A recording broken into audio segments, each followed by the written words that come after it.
Well, most children who are sexually abused never make the headlines, but the numbers are astounding. According to RAINN, which is the nation's largest anti-sexual violence organization, as many as 1 in 3 girls and 1 in 7 boys will be sexually abused at some point in their childhood.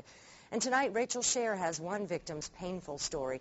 And Rachel, he says he really wanted to share this so that others that are in this circumstance know that they are not alone. Yeah, that's right, Noreen. You know, every 2 minutes, someone in the U.S. is sexually assaulted. There are 213,000 victims every year. Bradley Cuneo says it's been 14 years since he was sexually abused by his father, and he's finally beginning to heal. At night, he'd come into my room and tell me to be quiet and, don't tell nobody. A dark secret, and Bradley Cuneo still wears the scars. Some are emotional, others physical. I had to have stitches internally because of what he did to me. He says his father raped and molested him nearly every day until he was 10 years old. But one night stands out. Cuneo had just gotten home from vacation Bible school. He tried to make me perform oral sex on him, and I remember saying, Daddy, God don't like this. And he said, yes, God does.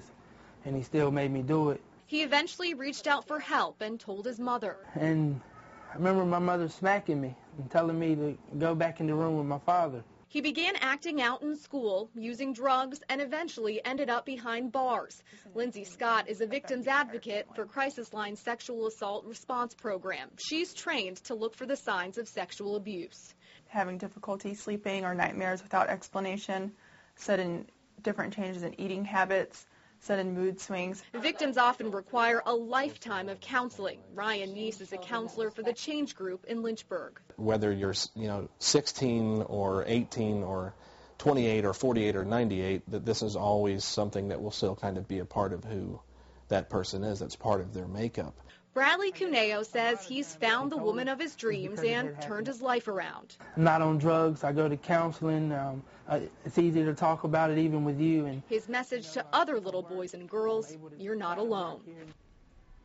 Now, mental health professionals say if you suspect your child is being abused, tell them it isn't their fault, encourage them to call police and seek professional counseling. Now, victims can call a confidential hotline 24 hours a day. That number is 1-800-838-8238. Live in the Lynchburg newsroom, Rachel Scher, ABC 13 News.